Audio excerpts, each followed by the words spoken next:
Hello everyone, it's me, Anthony, coach, a guitarist on YouTube. I know exactly what you want. You want to be able to play that cool 3-note per string shred stuff that all your guitar playing heroes play. But I also know that it's quite tricky to do, and it can sometimes be tough to even know what to practice to get there. So in this video, I'm giving you 10 exercises that aim to make you more fluid, more fluent, more confident with all that 3-note per string stuff.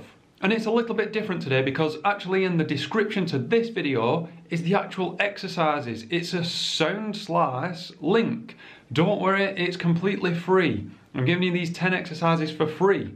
And on there, it's amazing. I didn't know this website existed, and then another music teacher put me onto it, and I've been using it quite steadily since. You can click on a video. You have your little music notation tab for any instrument, in our case guitar. And then you can synchronize it to a video. It's amazing. We're living in the future. You can drag a little marker and loop that section. You can change the speed and repeat it over and over and over again.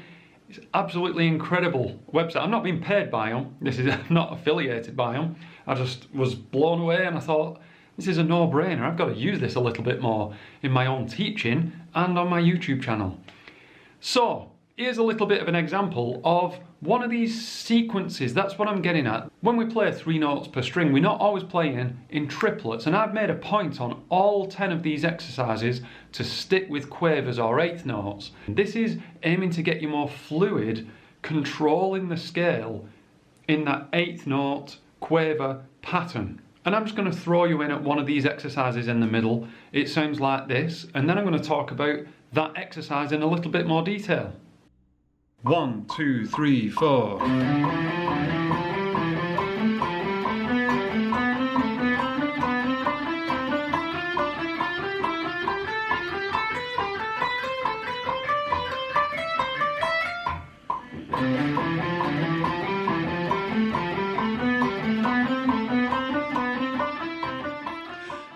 So that exercise that you've just heard.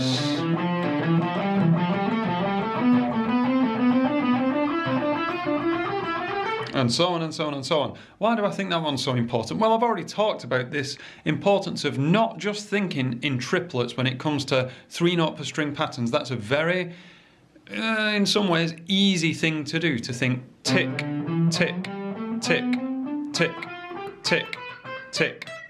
Sometimes you don't want to subdivide into triplets, triplet, triplet, triplet. Sometimes you want quavers or 8th notes. 1, 2, 3, 4, 1, 2, 3, 4, 1. So what you're doing is you're training your fingers to play, to think 3 notes per string, but really thinking in groups of 4 at the same time. Aside from that, what this particular exercise is doing is it's getting you to practice that really awkward plectrum moments. This is all strict alternate picking. There, the outside picking. If you stick, excuse me, if you stick with the alternate picking, you'll find that you'll come across some weird feeling picking. And that's a really good thing because it's going to make you think about your picking.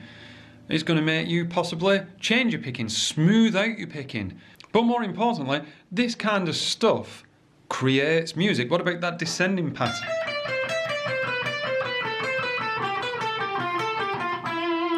On its own, it sounds like a very mechanical, sequential piece of noise. But at this stage, it's not really music.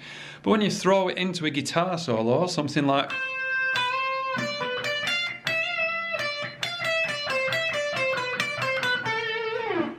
There's a little bit, I can hear that, definitely in a song, you know, a little like a...